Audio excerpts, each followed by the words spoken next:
পর্যায়ে আমরা আন্তর্জাতিক বিশ্বে শুধুমাত্র ইরান যুদ্ধ নিয়ে যা যা নাটকীয়তা চলছে সেগুলো নিয়ে কথা বলতে চাই। আমাদের সঙ্গে মুহূর্তে যুক্ত হচ্ছেন আন্তর্জাতিক সম্পর্ক বিশ্লেষক অধ্যাপক ডক্টর আক্কাস আহমেদ।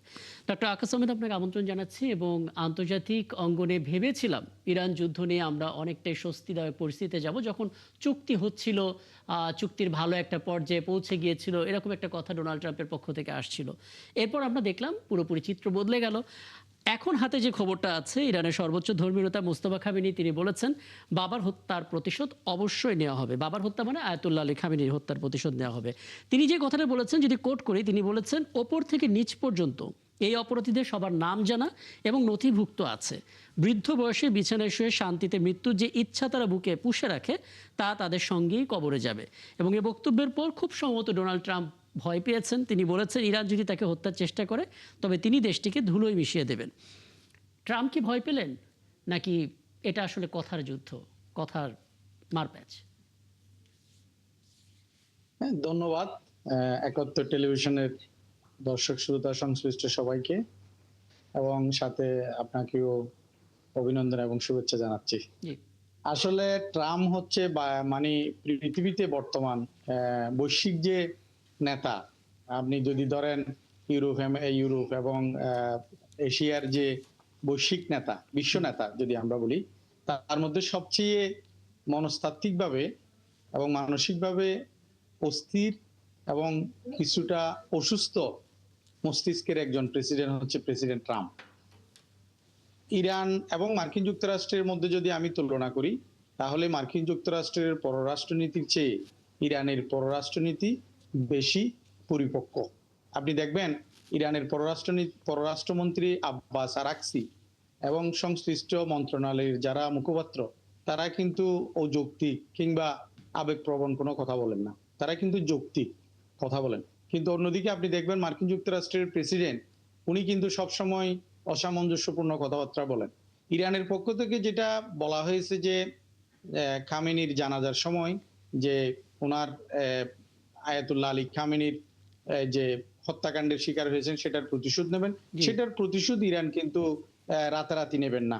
সেটা হচ্ছে কি, মার্কিন যুক্তরাষ্ট্রের প্রেসিডেন্ট যে বর্তমান যে ক্ষমতায়, উনি কিন্তু একসময় ক্ষমতায় থাকবেন না, এবং মার্কিন যুক্তরাষ্ট্রের বর্তমান যে পররাষ্ট্রনীতি সেটাও কিন্তু থাকবে না। তখন কিন্তু ইরানের হাতে কিন্তু মার্কিন যুক্তরাষ্ট্রের বিরুদ্ধে বা যে সমস্ত রাজনৈতিক ব্যক্তিত্ব, সামরিক ব্যক্তিত্ব এই হত্যাকাণ্ডের সাথে জড়িত, তাদের ব্যাপারে কিন্তু ইরানের হাতে গোয়েন্দা তথ্য আছে। সেটা ইরান চাইলে কিন্তু পরবর্তীতে যে কোনো সময় প্রতিশোধমূলক ব্যবস্থা নেওয়ার সুযোগ আছে। অধ্যাপক আক্কাস আহমেদ, এই ঝামেলাটা আমরা দেখতে পেলাম করলো ইসরায়েল। কারণ ইসরায়েলই মূলত ট্রাম্পকে সতর্ক করে বলেছে যে তেহরান প্রশাসন ট্রাম্পকে হত্যার একটা পরিকল্পনা করছে, এবং ওয়াশিংটনের এই হত্যার যে কাজটা সেটা চলতি সপ্তাহে করে ফেলবে, এরকম একটা কথা ট্রাম্পকে বলা হয়েছিল। তারপরে এই প্রতিক্রিয়া জানাচ্ছে।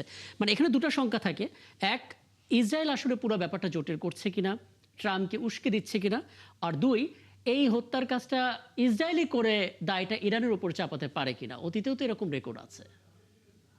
ধন্যবাদ, এটা একটা গুরুত্বপূর্ণ কথা বলেছেন আপনি। আসলেই তাই। এখানে ইরানের যে গোয়েন্দা সংস্থা কুদস ফোর্স নামে একটা ফোর্স আছে, এবং তাদের সেই ফোর্সকে ব্যবহার করে মার্কিন যুক্তরাষ্ট্রের মাটিতেই ট্রাম্পকে হত্যার পরিকল্পনা, বিশেষ করে মেক্সিকোর যে উপসাগরীয় এলাকা এবং মার্কিন যুক্তরাষ্ট্র কানাডায় যে সমস্ত প্রবাসী ইরানিরা রয়েছে, তাদেরকে কাজে লাগিয়ে ট্রাম্পকে হত্যার একটি চক কষছেন। এই ধরনের একটি মিথ্যা প্রপাগান্ডা, একটা মিথ্যা নেরেটিভ অলরেডি ইসরায়েলি গোয়েন্দা সংস্থা মার্কিন যুক্তরাষ্ট্রের কাছে দিয়েছে, এবং সেইটা তারা মার্কিন যুক্তরাষ্ট্রের প্রেসিডেন্টকে প্রভাবিত করার চেষ্টা করছেন এবং মার্কিন প্রশাসনকে প্রভাবিত করার চেষ্টা করছেন। এবং সেটাও হতে পারে। আবার হচ্ছে যে এখানে আরেকটা বিষয় আছে, সেটা হচ্ছে কি, এই যে হরমুজ প্রণালী নিয়ে ইরানের যে সার্বভৌমত্ব কিংবা হরমুজ প্রণালীর যে চুক্তি, যে সাময়িক যে চুক্তিটা হয়েছিল, সেটা কিন্তু মার্কিন যুক্তরাষ্ট্রের পক্ষ থেকে বলা হয়েছে যে ইরান যথাযথভাবে হরমুজ প্রণালী খুলে দেওয়ার ক্ষেত্রে কিংবা চুক্তিকে মানার ক্ষেত্রে তারা যথাযথ সম্মান প্রদর্শন করছেন না। সেই জন্যই বিশেষ করে হরমুজ প্রণালীর উপরে যে সাম্প্রতিক সময়ে কিছু শত্রুপক্ষের কিছু জাহাজ সেখানে চলাচল করেছে, যেগুলোর উপরে ইরান হামলা করেছে, সেটার প্রেক্ষিতেই কিন্তু মার্কিন যুক্তরাষ্ট্র পুনরায় হামলা করেছে, সেটাও আছে। আবার সাথে আপনি যেটা বললেন যে ইসরায়েলি গোয়েন্দা সংস্থা মার্কিন প্রশাসনকে যে যে গোয়েন্দা তথ্য দিয়েছে সেটার ভিত্তিতে হতে পারে। তবে এইটা যাই হোক না কেন, আমি এখানে চূড়ান্তভাবে যে কথাটা বলবো সেটা হচ্ছে কি, ইসরায়েলের যে দীর্ঘমেয়াদী পরিকল্পনা গ্রেটার ইসরায়েল প্রতিষ্ঠা করা, কিংবা ইরানকে পরমাণু অস্ত্রের অধিকারী হতে না দেওয়া, কিংবা ইসরায়েল এবং আমেরিকা মধ্যপ্রাচ্যের যে খনিজ সম্পদ, তেল এবং গ্যাসের উপর পূর্ণ নিয়ন্ত্রণ প্রতিষ্ঠা করা এবং ডলার ভিত্তিক যে অর্থনীতি, বৈশ্বিক অর্থনীতি সেটাকে চালু রাখার স্বার্থে তারা যে সমস্ত পরিকল্পনা করেছিলেন, ইরানকে পরাস্ত করবেন এবং চীনকে তারা কি করবেন, কন্টেইন করবেন, সেই ধরনের একটি পরিকল্পনা নিয়ে কিন্তু তারা এগিয়েছিলেন, কিন্তু তারা সেই পরিকল্পনায় সফল হয়নি। সেজন্য তারা নতুন করে একটি মধ্যপ্রাচ্যকে অস্থিতিশীল করার একটি নতুন ষড়যন্ত্র হাতে নিয়েছে, যেটা কখনো সফল হবে না। আচ্ছা, যে আক্কাস আহমেদ, আপনাকে একটা ছোট প্রশ্নটা খুব বেশি মানে বড় না, সেটা হচ্ছে যে আমেরিকা কি তাহলে একেবারে পুরাপুরিভাবে ইসরায়েলি গোয়েন্দা সংস্থার উপরেই নির্ভরশীল? নিজেদের কি কোনো রকম ক্রস চেক করার মতো কোনো গোয়েন্দাগিরি নেই তাদের? এটাই ধরে নিতে হবে? ডেফিনেটলি আছে, কিন্তু দেখতে হবে তাদের রাজনৈতিক সদিচ্ছা, তাদের রাজনৈতিক যে ইচ্ছা, সেটা কিন্তু ইরানকে দমন করা এবং ইরানের খনিজ সম্পদের নিয়ন্ত্রণ নেওয়া এবং তাদের যে ডলার ভিত্তিক অর্থনীতি সেটাকে তারা চাঙ্গা রাখা, সেটার জন্য তারা করছে। এবং এখানে আরেকটি বিষয় আপনি দেখবেন, ইরাকের ক্ষেত্রে যেটা হয়েছে, ইরাকে হামলার ক্ষেত্রে 2003 সালে তখনও কিন্তু এই ধরনের একটি মিসপারসেপশন, একটা ফলস নেগেটিভ তৈরি করে সেটাকে তারা গ্রহণ করেছে এবং সেটাকে বেস ধরে তারা কিন্তু ইরাকে হামলা করেছে। এবং বর্তমান সময়েও কিন্তু আপনি দেখবেন যে ইরানকে না বুঝে, ইরানকে না জেনে, ইরানের ইতিহাস, ঐতিহ্য, তার অর্থনীতি, তার সামরিক প্রযুক্তি, তার ভৌগোলিক অবস্থান, তার ইতিহাস ইত্যাদি না জেনে একদম অপরিকল্পিতভাবে, একদম ইমোশনালি আবেগপ্রবণ হয়ে ইসরায়েলের প্ররোচনায় প্রলুব্ধ হয়ে তারা কিন্তু এই ধরনের একটি মারাত্মক আত্মঘাতী সিদ্ধান্ত নিয়েছে, যেটা মার্কিন যুক্তরাষ্ট্র এবং ইসরায়েলের জন্য বুমেরাং হয়েছে। আচ্ছা, সেটা যদি হয়, আবেগপ্রবণ হয়ে যদি এই আক্রমণ চালায়, তাহলে তো এটা ওইখানেই যেখানে চুক্তি সম্পন্ন হচ্ছিল সেখানেই তো শেষ হয়ে যেতে পারতো। এটা তো আর সামনের দিকে এগুতো না যদি আবেগপ্রবণ হতো, নাকি অন্য কোনো উদ্দেশ্য? অন্য কোনো উদ্দেশ্য, অবশ্যই অন্য কোনো উদ্দেশ্য বলতে, এখানে তো আমরা প্রথম থেকেই জানি যে ইসরায়েল কিন্তু এই যে মার্কিন যুক্তরাষ্ট্র এবং ইরানের মধ্যে যে চুক্তি হয়েছে সেই চুক্তির কিন্তু পক্ষে না। ইসরায়েল কিন্তু সবসময় এটার বিরোধিতা করে এসেছে। কারণ হচ্ছে যে ইসরায়েলের যে সার্বভৌমত্ব, ইসরায়েলের যে স্বাধীনতা এবং ইসরায়েলের যে একক আধিপত্যবাদ, বিশেষ করে সৌদি আরব এবং গালফ স্টেটগুলো, ওমান, বাহরাইন, কুয়েত, ইরাক এবং হচ্ছে যে সংযুক্ত আরব আমিরাত, এই সমস্ত রাষ্ট্রগুলো কিন্তু ইসরায়েলের স্বার্থের বাইরে কিছু করে না। সেই জন্য ইসরায়েলি কিন্তু এই ফলস নেগেটিভটাই তৈরি করেছে এবং মার্কিন যুক্তরাষ্ট্রকে আবার যুদ্ধে নিয়ে এসছে এবং হামলা করার জন্য তারা প্রলুব্ধ করেছে, যেখানে মার্কিন যুক্তরাষ্ট্রের প্রশাসন সেটা গ্রহণ করেছে। বিশেষ করে ট্রাম্পের বিরুদ্ধে যে একটি হত্যার ষড়যন্ত্রের কথা বলা হয়েছে, সেই হত্যার ষড়যন্ত্রটি তারা গ্রহণ করেছে এবং মার্কিন যুক্তরাষ্ট্রের গোয়েন্দা সংস্থারও কিন্তু তথ্যপাত্র আছে। সেটা কিন্তু তারা, আপনি যেটা বলেছেন যে তারা সেটাও দেখে, সেটা দেখে না যে তারা তা না, আসলে সেগুলো তারা দেখবে, কিন্তু সেগুলো শিরোনাম হবে কিনা, আমরা জানতে পারবো কিনা, সেটা একটা প্রশ্ন বটে। আমি আপনার কাছে একটা বিষয় একটু জানতে চাই।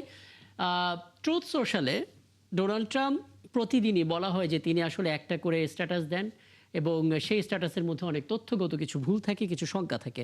তারপরেও তিনি যেহেতু স্ট্যাটাস দিয়েছেন বেশ আক্রমণাত্মক, এবং তিনি বলেছেন ইরানের দিকে 1000 ক্ষেপণাস্ত্র তাক করা আছে, প্রস্তুত করা আছে, জাস্ট মার্কিন প্রেসিডেন্ট একটা হুকুম দেবেন, ইরানের সেই হাজার হাজার ক্ষেপণাস্ত্র ইরানের উপর আছড়ে পড়বে। প্রথম কথা হচ্ছে, এর আগে তিনি একটা পারস্য সভ্যতা কয়েক ঘন্টার মধ্যে ধ্বংস হতে যাচ্ছে এরকম একটা স্ট্যাটাস দিয়েছিলেন। এবারও তিনি বললেন যে তার দিকে 1000 ক্ষেপণাস্ত্র তাক করা আছে। এইবারের যে ঘোষণাটা, সেই ঘোষণাটার মধ্যে আসলে শঙ্কা বেশি নাকি এটা ঠিক আগের মতো? যদি এই মুহূর্তে আসলে আক্রমণটা সত্যিই হয়, ইরানের দিক থেকে জবাব দেওয়ার মতো সক্ষমতা এখনো অবশিষ্ট আছে কিনা? ধন্যবাদ। অবশ্যই আছে।